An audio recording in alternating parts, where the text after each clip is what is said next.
रुद्रेन्द्रियमानिलेभ्यो नमोस्तु चन्द्रार्कमरुदिनेभ्यः। रामं रामानुजं सीता भरतं भरतानुजं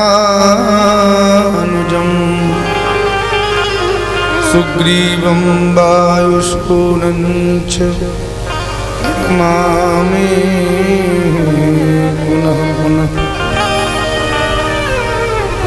अंजनानंदनं वीरं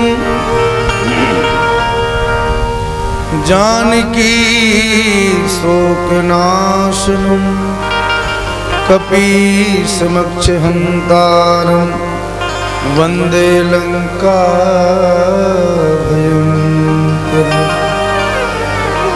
प्रहलाद नारद पराशर पुंडरीको व्यासाम्बरीश सुक शौनक भीष्म दाल्भ्रम रुक्मांगदार्जुन वशिष्ठ विभीषणादि पुण्यानुमान परम भागवतां वंदे विदेहतनया पद पुंडरीकं कहि सौर सौरभ समाहितयोगिचित्तं हन्तुं त्रितापमनिशं मुनिहंस सेव्यं सन्मानशाल परिपीत परागपुं।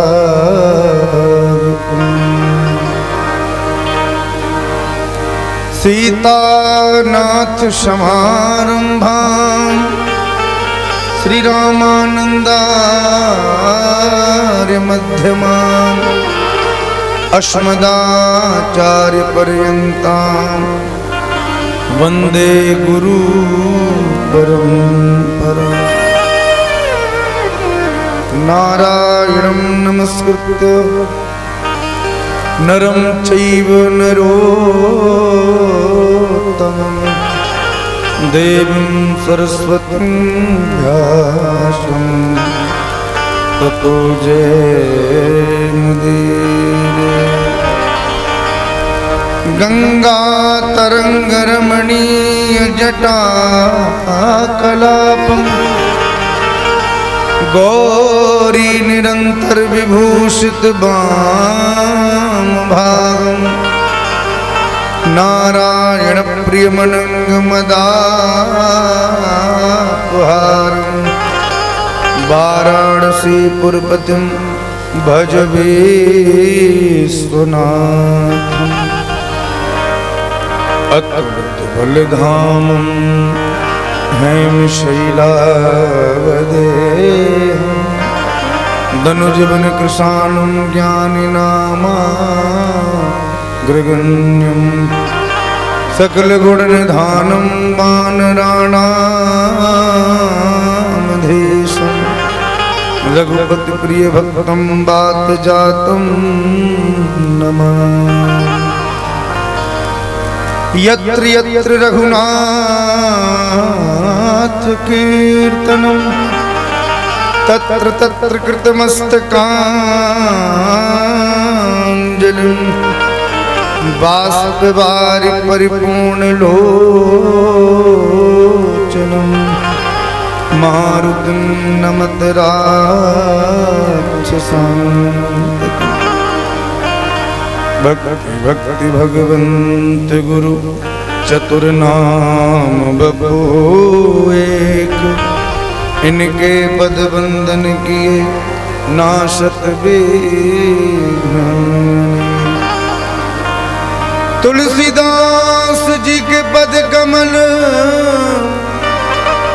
बारंबार मनाब, गुण गावों सिया राम के हनुमत हो सहाय।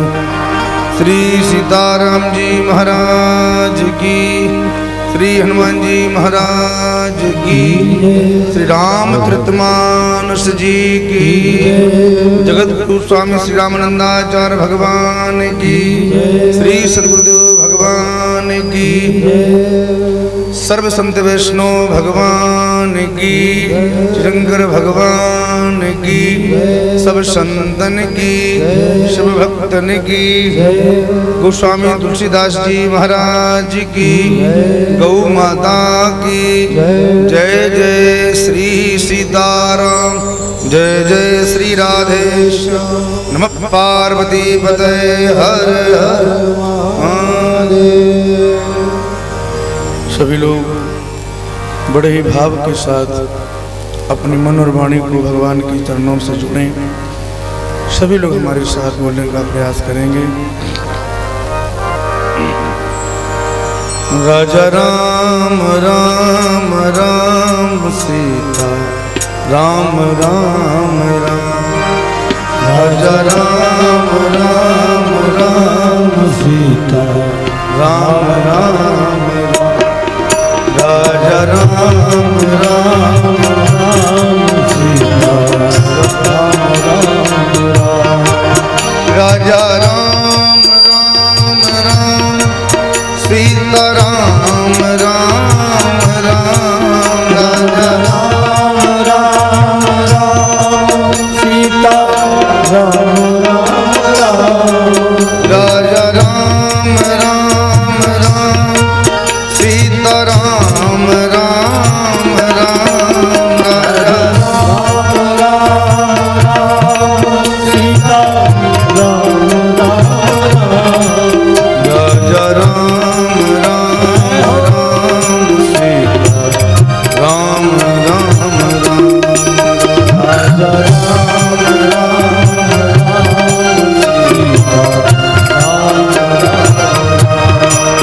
राजा राम राम सीता राम राम राम, राजा राम राम, सभी लोग गाइए सीता राम राम राम, राजा राम राम राम सीता राम राम राम, राजा राम राम राम सीता राम राम राम, राजा राम राम राम हरि बोल, राम राम राम, राजा राम राम राम सीता राम राम राम, राजा राम राम राम सीता राम राम राम, राजा राम राम राम सीता राजा राम राम राम सीता राम राम राम, राजा राम राम राम आपके साथ राम राम, राजा राम राम राम सीता राम राम राम, राजा राम राम राम सीता राम राम, राजा राम राम राम सीता राम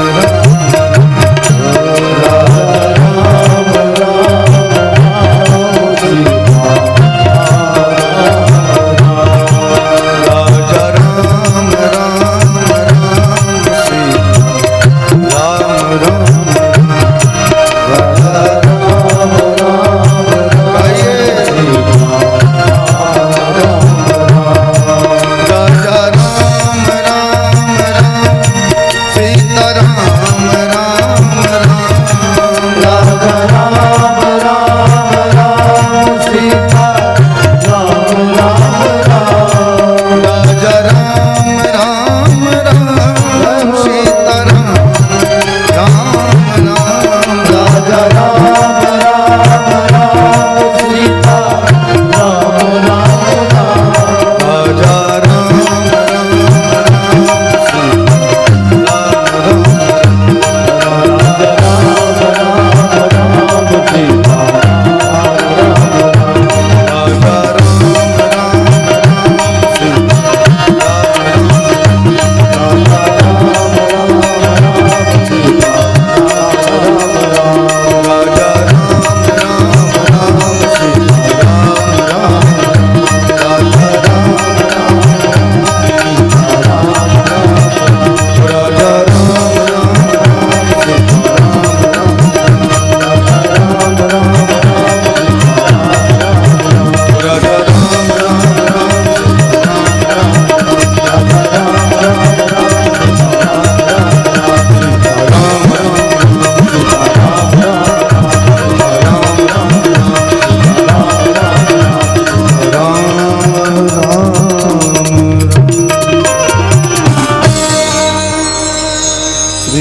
सीताराम जी महाराज की जय। ग्रंथ अनमोल है अपूर्व पूर्व ग्रंथन ते, ग्रंथ जनमोल है अपूर्व पूर्व ग्रंथन थे।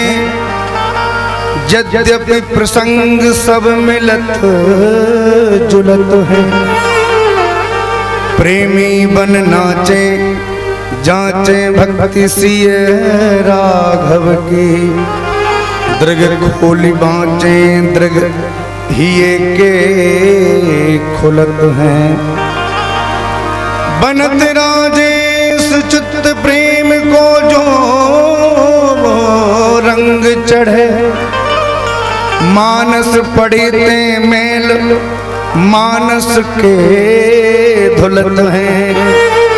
राम गुण अनेक कवि वृंद किंतु तुलसी की तुलना में को ना तुलत है। तुलसी की तुलना में को ना तुलत है। बोलो गोस्वामी तुलसीदास जी महाराज की जय। भव सागर चहे पार जो पावा, भव सागर चहे पार जो पावा, भव सागर चहे पार जो पावा, भव सागर चहे पार जो पावा। राम कथा ताका दृढ़ नावा, राम कथा ताका दृढ़ नावा, राम कथा ताका दृढ़ नावा, राम कथा ताका दृढ़ नावा।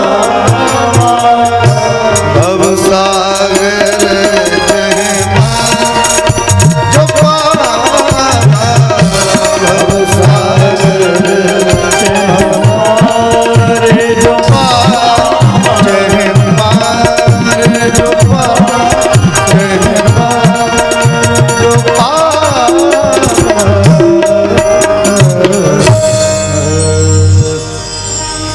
अखिल कोटि ब्रह्मांड नायक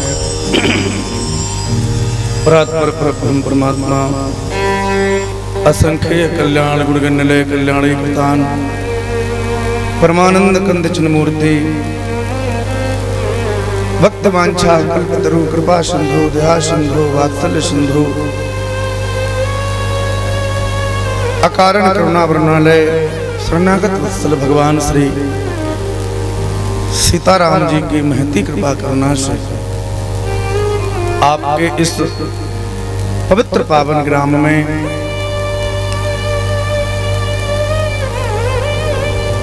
अनंत बलवंत संत श्री हनुमंत लाल जी महाराज की भावमयी उपस्थिति में और आपके समस्त ग्रामवासियों का और हमारा इतना परम सौभाग्य है कि जहाँ जहाँ भगवान की कथा होती है वहाँ हनुमान जी की भावमयी उपस्थिति का अनुभव करना पड़ता है। और आप इतने धन्य हैं कि साक्षात हनुमान जी आपके बगल में सुंदर भाव मुद्रा में विराजमान हैं और भगवान की मंगलमयी कथा के रसिक श्रोता से हनुमान जी प्रत्यक्ष जहाँ विद्यमान हैं, ऐसे हनुमान जी की पवित्र पावन उपस्थिति में दूर दूर से पधारे हमारे समस्त भक्तों की उपस्थिति में, समस्त ग्रामवासियों की उपस्थिति में एवं हमारी श्रद्धामयी माताओं की पावन उपस्थिति में हम सभी लोग अपने जीवन में अपने जीवन का सर्वोत्तम लाभ प्राप्त करने के लिए इस मंगलमय कथा पांडाल में आकर विराजमान हैं। श्री रामचरितमानस का आश्रय लेकर सप्तदिवसीय सत्संग लाभ हम लोगों को प्राप्त हो, इस प्रयास में हम लोग अपने जीवन का बहुमूल्य समय व्यतीत करने के लिए यहाँ विराजमान हैं। एक बार सभी लोग बोलो जय सिया राम। जीवन की सबसे बहुमूल्य वस्तु क्या है जिसकी कोई कीमत ना हो? सबसे महंगी वस्तु, सबसे महंगा क्या है भैया? जीवन में सबसे महंगा यदि कुछ है तो वो है हमारा समय। दिनमपि रजनी सायं प्रातः शिशिर वसंतो पुनरायाता। दिन रात करते करते हमारा जीवन कहां से कहां आ गया।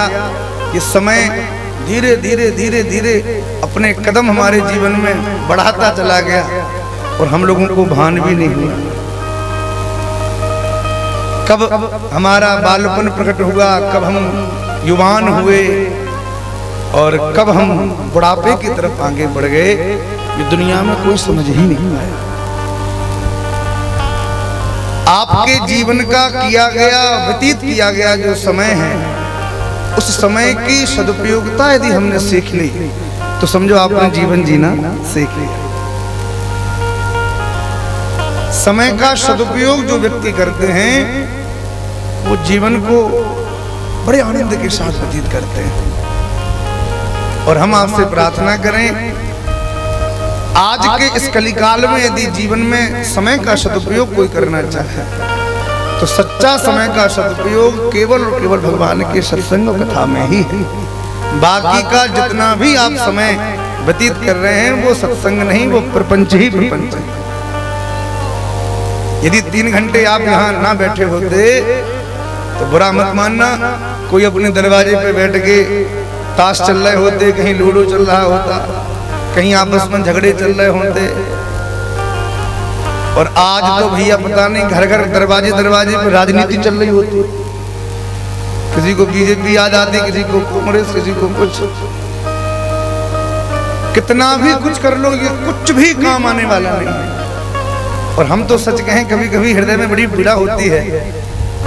शहरों में तो लोग बाहर बैठे इतने नहीं दिखाई पड़ते, पर कई बार गांवों से निकलते हैं तो बूढ़े लोग, 60-70 साल के लोग जिनकी कमर 3 जगह से टेढ़ी है, वो भी अपने दरवाजे पे टिके बैठे ताश खेलते रहते हैं। उनसे पूछो ये क्या कर रहे हो तो जवाब देते हैं कि महाराज क्या बताएं, समय नहीं कटता, समय काट रहे हैं। समय काटने के लिए कुछ तो चाहिए। तो हमारे मन में बात आती है कि आप समय को काट रहे हैं कि समय आपको काटे जा रहा है? इस समय आपको काट रहा है, आप समय को कौन काट पाया है? इस काल के गाल में तो दुनिया का प्रत्येक व्यक्ति एक न एक दिन समाएगा भाई। इसलिए हम समय को नहीं काट रहे हैं, समय हमें काट रहा है।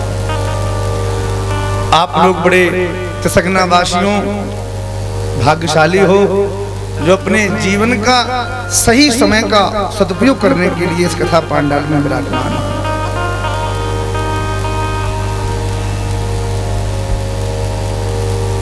भगवान ने हमको 24 घंटे दिए। 24 घंटे में हम यदि ईमानदारी से विचार करें तो 24 मिनट भी भगवान के लिए हम नहीं निकालते। कभी विचार किया? 24 मिनट एक घड़ी। पर गोस्वामी जी कितनी प्यारी बात कहते हैं। गोस्वामी जी कहते हैं कोई बात नहीं भाई, तुम लोग बड़े व्यस्त हो, चलेगा। यदि एक घड़ी भी नहीं निकालते, एक घड़ी आधी घड़ी,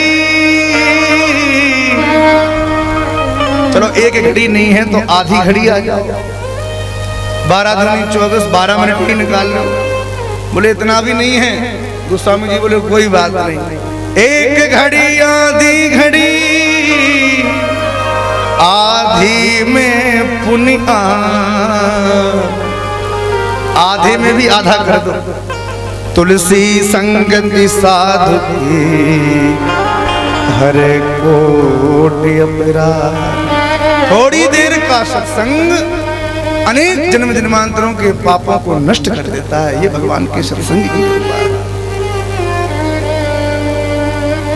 भगवान की स्मृति सत्संग की कृपा से हमारे चित्त में विराजमान हो जाए, यही इस सत्संग का लाभ है। बोलो जय श्री राम। हमारे गिरिराज गोवर्धन में वास करने वाले जो साक्षात जिनको ब्रजवासियों ने गिरिराज जी के रूप में ही स्वीकार किया, ऐसे परम श्रद्धेय परम पूजनीय श्री पंडित जी महाराज, जिनके नाम को लेने की तो हमारी सामर्थ्य नहीं है, उनको प्राय लोग पंडित जी महाराज कहा करते थे। ऐसे पंडित जी महाराज से जब श्री हमारे मनुपीठ वाले महाराज जी के जो सदगुरुदेव भक्तमाली जी हैं, उन्होंने सहज में प्रश्न किया कि आप दिन भर गिरिराज जी की तरफ मुंह करके बैठे रहते हो, इतनी भी भगवान की स्मृति करनी पड़ती है क्या? आप हमें आज ये बताइए कि भगवान की कितनी याद करनी चाहिए, कितनी याद साधक करे जिस याद से भगवान उसका कल्याण कर दे। पूज्य पंडित जी ने बड़ा प्यारा जवाब दिया, साधकों के लिए उन्होंने जवाब दिया कि भक्तमाली जी, यदि कोई व्यक्ति 23 घंटा 59 मिनट और 59 सेकंड भगवान को याद करता है और 1 सेकंड की भी यदि भगवान की विस्मृति कर देता है, तो अभी वो पक्का साधक नहीं है, कच्चा साधक है। 24 घंटे में पूरा समय भगवान के लिए जिसका व्यतीत हो, वो सच्चा साधक है। बातें कहने में बड़ी प्यारी लगती हैं, पर इनको जीवन में उतारना उतना ही कठिन है। हमने भगवान की स्मृति करना सीखा ही नहीं, भगवान की याद हमको आई नहीं। एक बार स्वामी श्री रामकृष्ण परमहंस जी के पास कोई साधक पहुंचे, गंगा के किनारे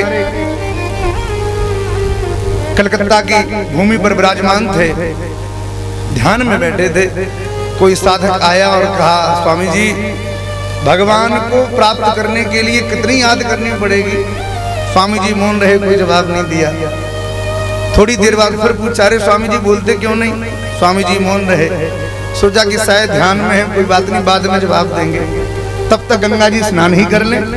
वह साधक अपने वस्त्रों को गंगा जी के निकट उतार के और गंगा जी में प्रवेश करके स्नान करने लग गया।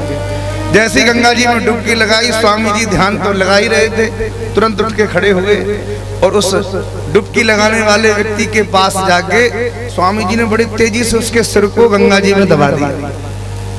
इतना तेजी से दबाया कि वो छटपटाने लगा। स्वामी जी फिर भी दबा के रखे। पानी में बाहर का व्यक्ति तो ताकत लगा सकता है, पर पानी में रहने वाला कितना भी बल लगावे, वो क्या करे। स्वामी जी ने दबा के रखा। अंततोगत्वा उस व्यक्ति ने अपनी संपूर्ण शक्ति लगाई और पूरा प्रयास करके जैसे ही बाहर निकला और देखा कि सामने स्वामी जी हमारे सिर को दबा रहे हैं। तमाम गालियां दी महाराज स्वामी रामकृष्ण परमहंस जी को। तुम साधु हो, संत हो, अरे महादुष्ट हो, आपके हृदय में दया नहीं है? थोड़ी देर और यदि आप हाथ ऊपर न करते या मैं अपना बल न लगाता तो मेरे प्राण ही निकल जाते, मैं मर जाता। स्वामी जी मुस्कुरा के अपने स्थान पर बैठ गए। उस व्यक्ति ने कहा कि हमने इनको इतनी गाली दी, इन्होंने कोई जवाब ही नहीं दिया। बाद में जाके कहा, स्वामी जी आपने ऐसा क्यों किया हमारे साथ? स्वामी जी ने कहा, तुमने प्रश्न किया था ना कि भगवान को मिलने में कितनी याद करनी पड़ती है, तो एक बात बताओ, हमने जब तुम्हारे सिर पर हाथ रखा, तुमको दबाया, तुम्हें कैसा लग रहा था? अरे स्वामी जी ऐसा लग रहा था कि बस अब तो प्राण निकलने वाला। फिर थोड़ी देर में कैसा लगा? अरे कुछ मत पूछो, जब तो हमने पूरा बल जब हमने लगाया तब तो हमें लग रहा था कि बस 1 मिनट और यदि आप हाथ ऊपर न करो तो प्राण निकल ही जाएंगे, अब मैं बचने वाला नहीं। स्वामी जी ने मुस्कुरा के कहा कि जितनी पीड़ा तुम्हें अभी हो रही थी ना, इससे करोड़ों गुनी पीड़ा जब तुम्हारे हृदय में प्रकट होगी तब भगवान तुम्हारे सामने प्रकट हो जाएंगे, तुम्हें ढूंढना नहीं पड़ेगा। क्योंकि हमारे भीतर भगवान से मिलने की वो पीड़ा है ही नहीं। भगवान की स्मृति भी हमको तब आती है जब जीवन में अनेक संकट हमारे सामने प्रकट होते। संकट में तो भैया दुनिया भगवान को याद कर देती है। कहे हनुमंत विपद प्रभु सोए,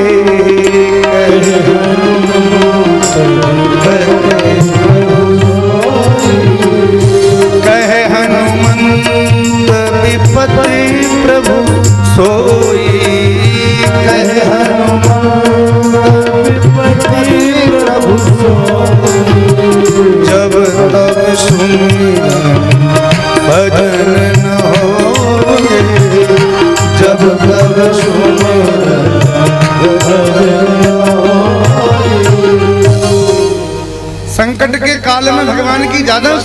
जाती है। हम आप लोगों को दूसरों की क्या बात बताएं, हम अपने जीवन की घटनाएं दी आपको बताते हैं। हम 2011-12 में हमारे पूज्य गुरुदेव भगवान मलुकपीठ वाले महाराज जी, पथबेड़ा वाले महाराज जी, वृंदावन के जितने गणमान्य संत थे, सब महात्माओं ने नर्मदा जी की परिक्रमा लगाई। नर्मदा जी की परिक्रमा जब लगाते हैं ना, तो एक जगह ऐसी आती है जहां समुद्र में करीब 4 से 5 घंटे जहाज से यात्रा करनी पड़ती है। नर्मदा जी को पार करना पड़ता है। जहां नर्मदा जी का समुद्र में संगम है, जहां तक नर्मदा जी की धार बहती हुई समुद्र में मिल रही है, उससे आगे तक पूरी परिक्रमा करनी पड़ती है। परिक्रमा करी, समुद्र में बैठने के लिए संध्या हो गई, शाम होने लगी। शाम के समय प्रायः समुद्र में लहरें तीव्र हो जाती हैं। शाम के समय लोगों ने कहा कि अब पार मत करो महाराज, रात में रुक जाओ, कल कर लेना सुबह। पर संतों की अपनी हट होती है, साधु की भी एक हट है। महात्मा बोले नहीं नहीं नहीं, वो फिर समय वो हो जाएगा, नहीं चल, अभी चलो बैठो। वहां पर किनारे रहने वाले जो जहाज वाले थे, उन लोगों को भी भय लग रहा था कि भाई अब हम नहीं जा सकते, लहरें बहुत बढ़ गई हैं, अब खतरा हो सकता है। संत बोले नहीं नहीं चलो, कुछ नहीं होगा, राम जी रक्षा करेंगे। ठीक है भाई। एक जहाज वाला बोला हमारे पास जहाज तो है पर छोटा है, फला हुआ है, बंद नहीं है, आप लोग बैठ जाओ तो हम पार करा दें। ठीक है। उस जहाज में हम जितने भी बड़े बड़े महात्मा थे सब उसमें बैठे। दास भी चरणों में बैठ गया। किनारे किनारे जब तक जहाज चलता रहा तब तक तो कोई बात नहीं।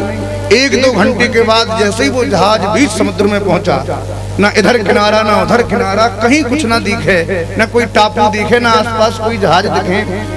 और समुद्र की लहरों ने इतनी तीव्रता प्रकट करी, ऐसी ऊंची ऊंची लहरें समुद्र में आवे कि जहाज कम से कम 10 फीट ऊपर जाए, फिर नीचे जाए, फिर ऊपर जाए। जैसे ही नीचे होता था तो लगता था कि अब तो जहाज समुद्र में गया। हम आपसे ईमानदारी से कह रहे हैं, 4-4.5 घंटे उस जहाज में हम लोग बैठे। उन 4.5 घंटे में हमने स्वयं, जितने भी लोग बैठे थे सबको मैं देख रहा था, सबके हाथ में माला थी, कोई भी आंख खोल के नहीं देख रहा था। और मैं आपको बिल्कुल हृदय की बात कह रहा हूँ, वो 4 घंटे हमने अपने जीवन में जैसा राम राम किया वैसा आज तक कभी नहीं कर पाए। बोलो जैसे वो 4 घंटे हमें साक्षात राम जी दिखाई पड़ रहे थे सामने। क्यों? क्योंकि सामने काल दिख रहा था, मृत्यु दिख रही थी। और जीवन में जब तक मृत्यु हम लोग ना देखें तब तक भगवान को लोग देख ही नहीं पाते। काल सामने हो तो लोगों को भगवान याद आ जाता है। इसलिए संत महात्मा बड़ी प्यारी बात कहते हैं, दो बातन को भूल मत, जो चाहो कल्याण, नारायण एक मौत को, दूजे श्री भगवान। एक मृत्यु और दूसरे भगवान, इन दो को यदि आपने याद रख लिया तो सत्संग करने के लिए आपको कहना नहीं पड़ेगा, अपने आप कथा सुनने जाओ, अपने आप मंदिर में जाओ। और हम लोगों की भक्ति तो ऐसी है, भक्ति में इतना कपट है, कपट से युक्त भक्ति है, कपट से मुक्त भक्ति नहीं है। जब तक नौकरी नहीं लगी, महाराज जी ने कह दिया कि हनुमान जी के मंदिर में जाके सुंदरकांड पाठ सुनाओ। रोज मंगलवार शनिवार जाके जाम मंत्र के वचन सुहाए श्री हनुमंत हृदय भाई शुरू हो गए महाराज। और जैसे ही भगवान की कृपा से नौकरी लग गई, मंगल शनिवार को तो हर मंगल शनिवार को व्यक्ति जाता था, लेकिन जैसे ही नौकरी लग गई फिर महाराज सालों बीत गई, हनुमान जी कहाँ हैं कैसे हैं किसी को याद नहीं आया। आजकल के बच्चे तो फिर भी ऐसा न करते हों, पर एक समय ऐसा था जब बालक बालिकाएं विद्यालय में पढ़ाई करने के लिए जाते थे और उनकी जब परीक्षाएं हुआ करती थी तो हमने तो अनुभव किया है, उस समय बालक बालिकाएं पेपर देने के पहले ड्रेस पहन के हमारी बेटियां शिव जी पे जल जलाती थी और भैया हनुमान जी के सामने हनुमान चालीसा पढ़ते थे और गुरुजनों को माता पिता को प्रणाम करके बस अच्छे नंबर आ जाए, पास हो जाए। कई बार तो परीक्षा देने के बाद भी किन्हीं किन्हीं मंदिरों के पीछे बालक बालिकाएं अपने रोल नंबर लिख के आते थे कि भाई हम अपना नंबर लिख देंगे तो पास हो जाएंगे। और भगवान की कृपा से जितने नंबर हमने सोचे थे उनसे भी ज्यादा मिल गए, तो बस हो गई हमारी भक्ति। उसके बाद फिर मंदिर न जाना न भगवान को देखे। इसे कहते हैं कपट से युक्त भक्ति। कपट की भक्ति तो यहाँ तक है, हमने अपने पूज्य गुरुजनों से श्रवण किया, यदि कोई बेटा भी अपने पिताजी की सेवा कर रहा है और केवल इस भाव से कर रहा है कि पिताजी की तो बस अब जिंदगी पूरी होने वाली है, 2-4 साल के मेहमान है, कर लो सेवा, बंटवारा तो हो ही गया, इनके हिस्से में जो धन है वो भी हमें मिल जाए, तो जो सेवा करेगा उसी को मिलेगा। और इस भाव से भी यदि कोई अपने पिता की सेवा कर रहा है तो वो सेवा नहीं है, वो कपट से युक्त सेवा करेगा। कोई चेला भी यदि अपने गुरु की सेवा भाव से कर रहा है कि कोई बात नहीं, सेवा करेंगे तो पूरा माल अपने होने वाला है, कर लो जितना कर पाओ, गुरु जी तो वैसे ही जाने वाले हैं, वो भक्ति भी कपट से युक्त है। श्रीमद् भागवत में श्री सुखदेव जी महाराज कहते हैं भक्ति कैसी होनी चाहिए। सबई पुंसाम परो धर्मो यतो भक्ति रधोक्षजे अहेतुक प्रतिहता यात्मा संप्रसिद्ध। अहेतु की भक्ति, कोई हेतु भक्ति बना, केवल अधोक्षज भगवान नारायण को प्रसन्न करने के लिए हमारी भक्ति हो, ऐसी भक्ति भगवान को बहुत प्रिय है, बहुत प्रिय। भगवान की प्रसन्नार्थ भगवान की भक्ति करनी चाहिए, अपनी मन की इच्छाओं को पूरा करने के लिए भक्ति नहीं करनी चाहिए। बोलो जय सिया राम। ये सद्बुद्धि यदि हमारे चित्त में जागृत हो गई तो समझ लेना कि सत्संग का लाभ आपको मिल गया। लेकिन नहीं हो पाता, कई बार कथाओं में भी भीड़ वहां ज्यादा होती है जहां लोगों के मन की इच्छाएं पूरी हो जाएं। हमारे बेटे की नौकरी लग जाए, हमारे बहू के बेटा हो जाए, हमारा स्वास्थ्य ठीक हो जाए, ऐसा कुछ, इन भावनाओं से लोग ज्यादा एकत्र होते हैं। हमने अच्छे से अनुभव किया है। निष्काम निष्कपट भक्ति किसी को नहीं चाहिए। आज के समय में लोगों को भगवान नहीं चाहिए, भगवान से चाहिए। भगवान से जो मिले सो मिले, भगवान की क्या जरूरत है, भगवान तो घर में ही बैठे हमारे, उनसे क्या मिलने वाला है, हमारे काम बन जाए, ये भावना लोगों की ज्यादा। ऐसी भक्ति भगवान को ज्यादा उत्तम भक्ति इसको नहीं कहेंगे। लेकिन गोस्वामी तुलसीदास जी महाराज ने श्री रामचरितमानस में ये जो चौपाई प्रकट की, भव सागर चह पार जो पावा, राम कथा ताका धन नामा। राम जी की कथा इस भव सागर से पार ले जाने वाली है। अच्छा, एक बात आप लोग बड़े ध्यान से समझें, एक तो भव सागर और एक समुद्र सागर। समुद्र की जो हम बात आपको बता रहे थे। अच्छा, भव सागर और समुद्र में, इस सागर में ज्यादा कोई अंतर नहीं है, दोनों में उथल पुथल होती रहती है। संसार सागर में भी उथल पुथल चलती है और भव सागर में भी उथल पुथल चलती रहती है। कभी लहरें ऊपर चली जाएं, कभी नीचे आ जाएं। और गोस्वामी जी मानस जी में बड़ा प्यारा संकेत कर रहे हैं, गृह कारज ना जंजाला, गृह कारज ना जंजाला, अति दुर्गम शैल विशाला,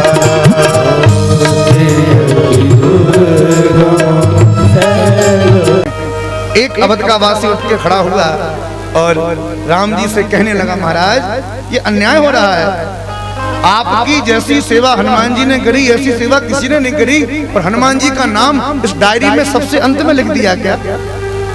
लखनलाल जी जरा डायरी दिखाइए हमको। लखनलाल जी की डायरी जैसी देखी तो डायरी में हनुमान जी का नाम था ही नहीं। अब तो उसको और बड़ी पीड़ा हुई कि बताओ, इतने भक्तों के नाम लिखे पर हनुमान जी का नाम ही नहीं लिखा, तो क्या हनुमान जी को पुरस्कार नहीं मिलने वाला?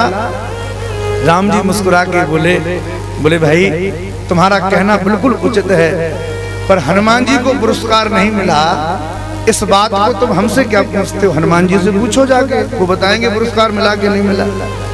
वो अवध का वासी गया हनुमान जी के पास, बोला हनुमान जी आपके मन में पीड़ा नहीं है, आपको कोई पुरस्कार मिला कि नहीं मिला? हनुमान जी ने मुस्कुरा के कहा कि हमको पुरस्कार, हाँ हाँ सबको पुरस्कार मिला है, आपको नहीं चाहिए? हनुमान जी ने कहा कि इनको तो जीवन में केवल एक बार पुरस्कार मिल रहा है और हमें तो पुरस्कार हर पल मिलता है। वो कैसे?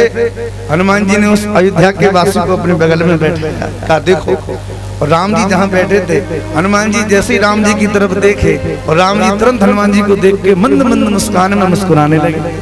जैसे ही राम जी मुस्कुराए, हनुमान जी ने कहा देख रहे हो ये मुस्कान, ये मुस्कान ही मेरा सबसे बड़ा उपहार है, सबसे बड़ा पुरस्कार है। एक सेवक के जीवन में स्वामी की प्रसन्नता ही उस सेवक का सबसे बड़ा पुरस्कार है। इससे बड़ा पुरस्कार उसके जीवन में कुछ और हो ही नहीं सकता।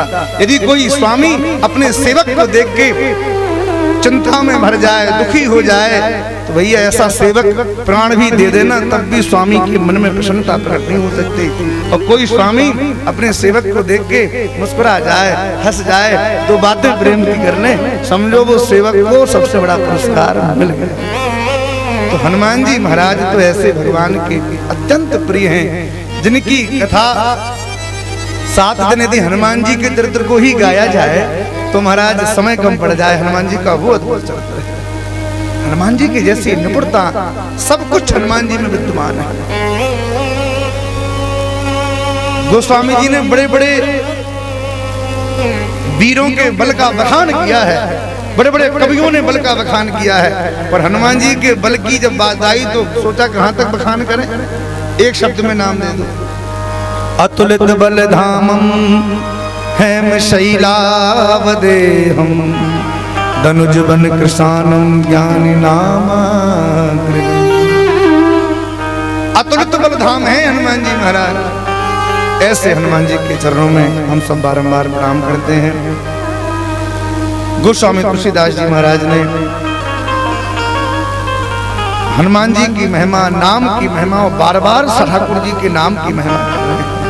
और एक ही बार कह रहे हैं गोस्वामी जी कि राम जी के प्रभाव से तो कुछ ही भक्तों का कल्याण हुआ है, पर राम जी के नाम ने, राम एक तापस्ती तारी, राम एक तापस्ती तारी, नाम कोटि खल कुमति सुधारी, नाम कोटि खल कुमति सुधारी।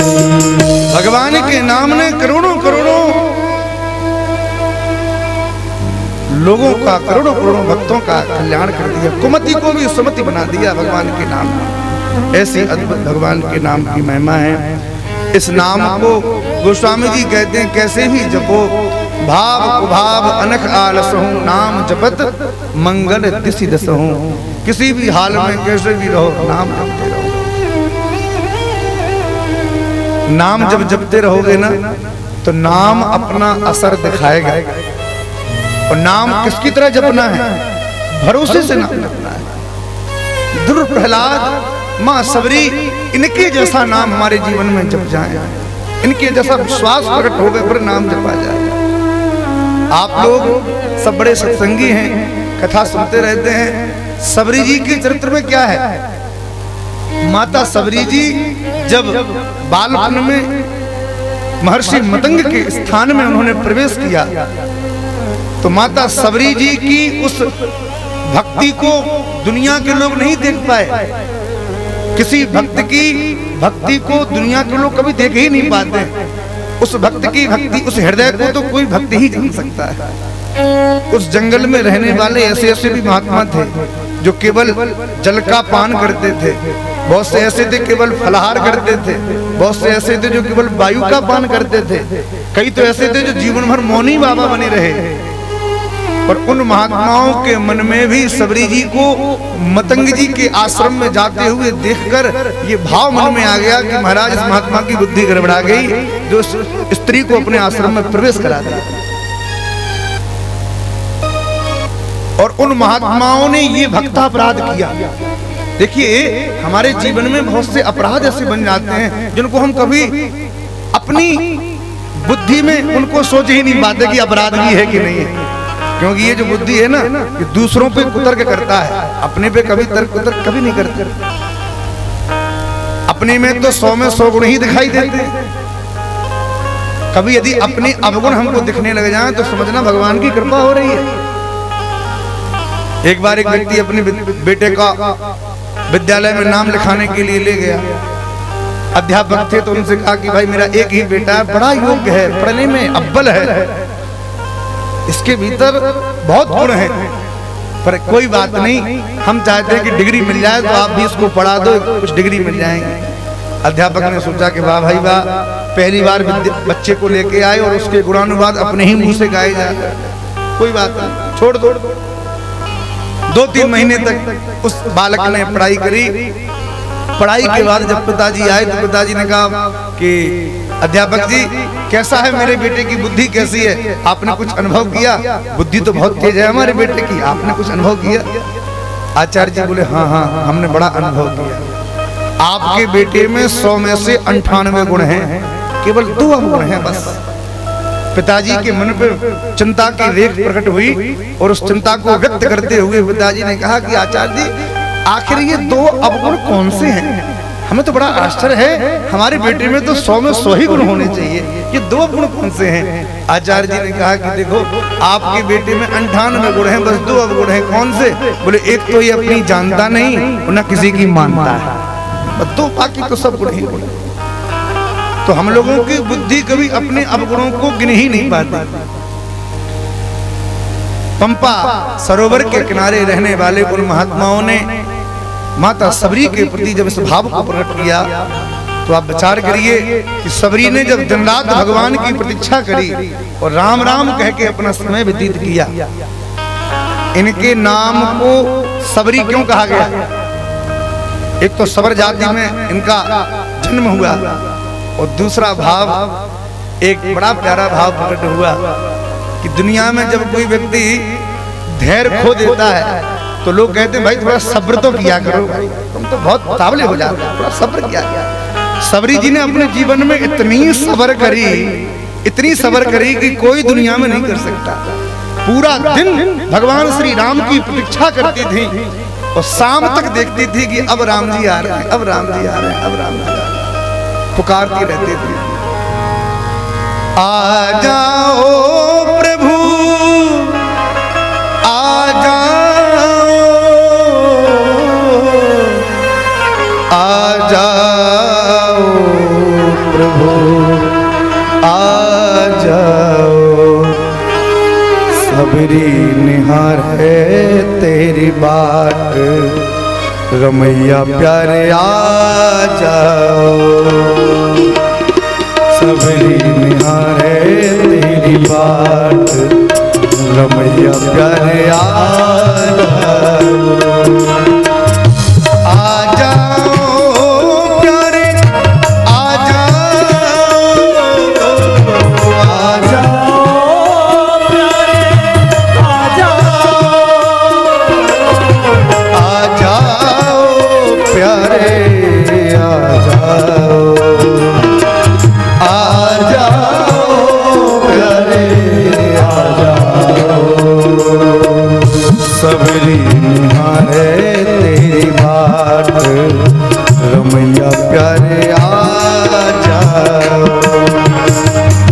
सबरी निहारे तेरी बाट, रमैया प्यारे आ जाओ। कह गए गुरु प्रभु कुटिया में आई हैं, कह गए गुरु प्रभु कुटिया में आई है, जन्म जन्म की जरन जुड़ई है, जन्म जन्म की जरन जुड़ई है, पंपा सरोवर के पार, पंपा सरोवर के पार दरस दिखला जा रे,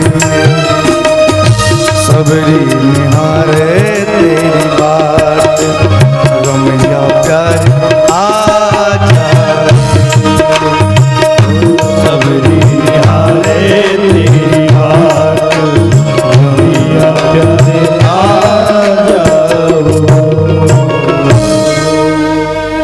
भरोसे से जपे गए नाम की महिमा क्या हुई। थोड़ा ध्यान से सुनना कि राम जी जब उस दंडिकारण्य वन में प्रवेश किया, जब भगवान श्री राघवेंद्र सरकार ने, तो हमारे आराध्य प्रभु राम जी उन वन में रहने वाले जो फलाहारी, जलाहारी, वायु का आहार करने वाले, पवनाहारी, ऐसे जितने महात्मा थे, उन महात्मा के मन में ये बात थी कि भैया हमने इतने हजार वर्ष तक नियम व्रत साधन किया है, राम जी पहले हमारी कुटिया में आएंगे, कहाँ जाएंगे, पहले हमारे पास आएंगे। अभिमान में डूबे थे, पर राम जी जब पहुंचे तो राम जी ने उन्हीं महात्माओं से कहा, भैया सबरी की कुटिया कहाँ है, जरा बताओ तो सही। महात्माओं के मन में बड़ी ठेस लगी कि हम तो कब से इंतजार कर रहे हैं, सब घर बार छोड़ के जंगल में पड़े हैं और ये सबरी ने आके पूरा आधिपत्य जमा लिया।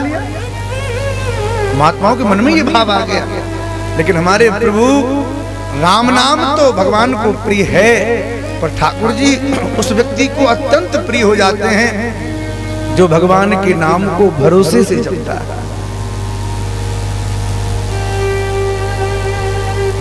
भगवान के प्रति जब तक श्रद्धा विश्वास न हो, इसलिए श्री रामचरितमानस में राम जी का विवाह बाद में किया गया और भगवान शिव पार्वती का विवाह पहले किया गया।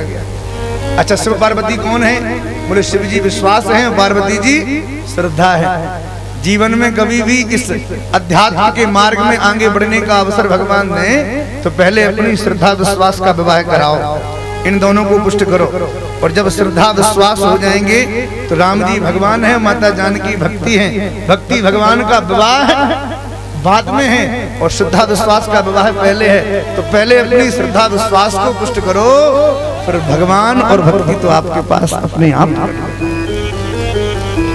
ऐसी अद्भुत भगवान के नाम की महिमा गोस्वामी जी ने गाई। भाव भाव अनख आलसही, नाम जपत मंगल दस दसही। कैसे भी भगवान के नाम को हम गावें।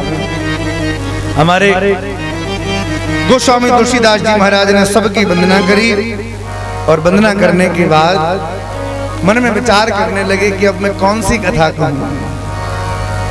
जाग बलिक जो कथा सुहाए, जाग बलिक जो कथा सुहाए, भरद्वाज मुनि बरहि सुनाए, भरद्वाज बरहि सुनाए। गोस्वामी तुलसीदास जी महाराज ने श्री रामचरितमानस में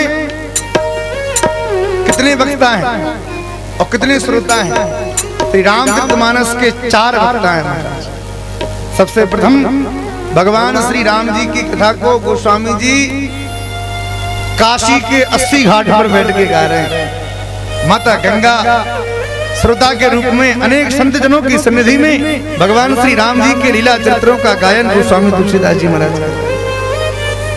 श्री याज्ञवल्क्य जी भरद्वाज जी भगवान की कथा के अनन्य श्रोता बनता है। भगवान शिव पार्वती भगवान की कथा के बड़े प्यारे वक्ता और श्रोता है। और श्री काकभुसुंडी जी महाराज नीलगिरी पर्वत पर विराजमान होंगे और अद्भुत भगवान की कथा का गायन कर रहे हैं। ये 4 वक्ता श्री रामचरितमानस में गोस्वामी जी इन्हीं चारों की स्मृति कर रहे हैं। भाई, जिस मार्ग पे हम चलना हो, उस मार्ग के लोगों का चिंतन करने से हमारी प्रखरता में वृद्धि प्राप्त होती है। बोलो जय सिया राम। सबका चिंतन कर रहे हैं कि हे प्रभु, काकभुसुंडी जी के हृदय में जो आपने स्थान प्राप्त किया, उस हृदय को मैं स्वीकार कर रहा हूँ। उस हृदय जैसी भावना हमारी प्रकट हो जाए। मैं भगवान की मंगलमयी कथा सुनाना चाहता हूँ।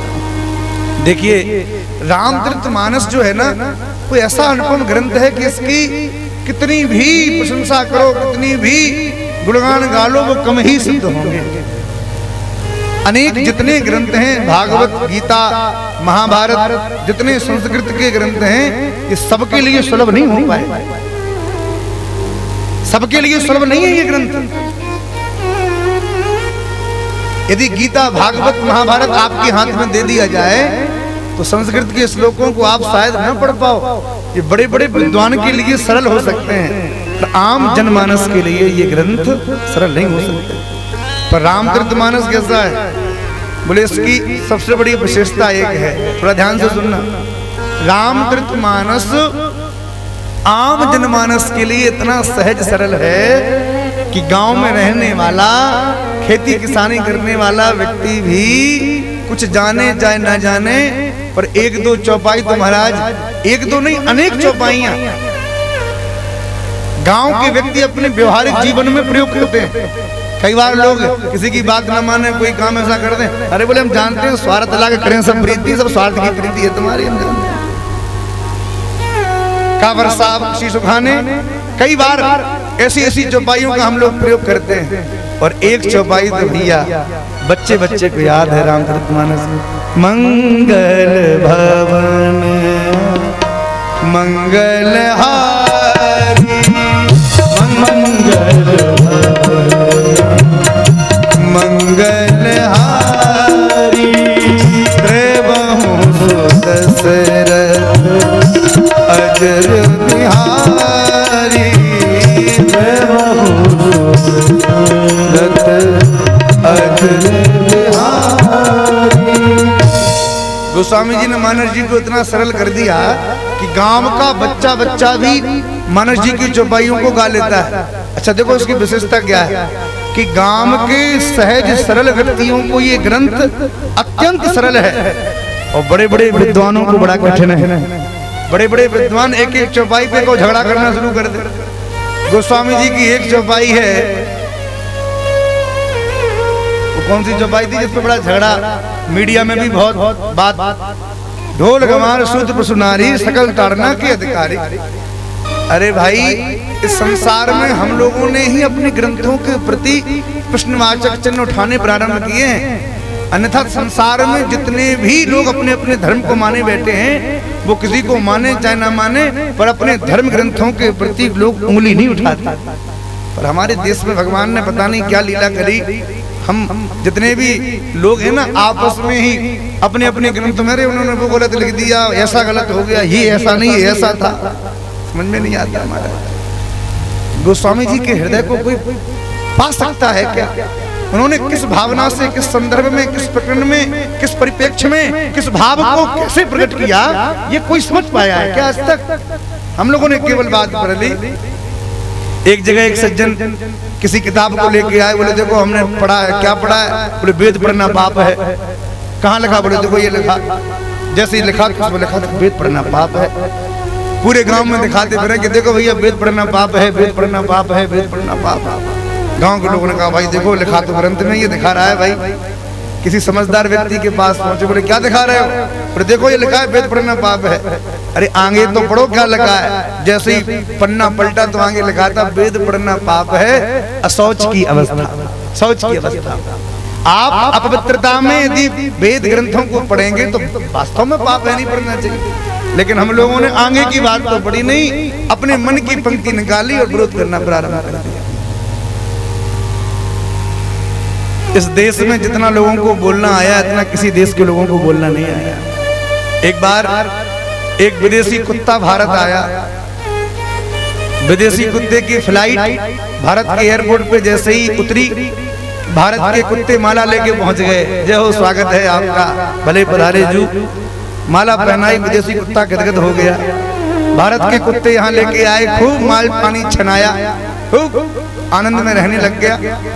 अब विदेशी कुत्ता जब भारत आया तो उसका मन जाने का ना हो। भारत के कुत्तों ने कहा कि भाई यहाँ बड़ा मन लग रहा है, क्या बात है, हमारे यहाँ की जलवायु ज्यादा अच्छी है क्या? अरे बोले नहीं भाई, तुम्हारे यहाँ तो बड़ा प्रदूषण है, हमारे यहाँ तो बड़ी स्वच्छ जलवायु है। अच्छा, तुम्हारे यहाँ ऐसा खाने को नहीं मिलता होगा जैसा हमारे भारत देश में मिलता है। विदेशी कुत्ते ने कहा अरे नहीं नहीं, हमारे यहाँ तो और अच्छा मिलता है। तो भैया तुम्हारा मन यहाँ इतना क्यों लग रहा है, छोड़ के क्यों नहीं जा रहे हो, वापस का टिकट कब है तुम्हारा? तो विदेशी कुत्ते ने कहा कि देखो हमारे देश में तुम्हारे यहाँ से सब कुछ अच्छा है, पर एक सुविधा तुम्हारे देश में बहुत अच्छी है। बोले क्या? बोले जितना तुम्हारे देश में हम भौंक लेते हैं उतना अपने देश में नहीं भौंक पाते। वहां भौंकने में इतनी अनुमति नहीं है जितनी तुम्हारे यहाँ अनुमति है। अब आप समझ गए होंगे महाराज। यहाँ बोलने में जितनी स्वतंत्रता हम लोगों ने प्रकट करी, अन्यत्र अन्य धर्म वाले अपने ग्रंथों को भगवान की तरह पूछते हैं। आप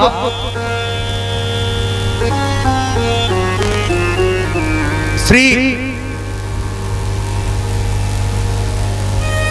पंजाब में जाके देखें, बड़े बड़े गुरुद्वारों में देखें, उन गुरुद्वारों में किसकी पूजा है?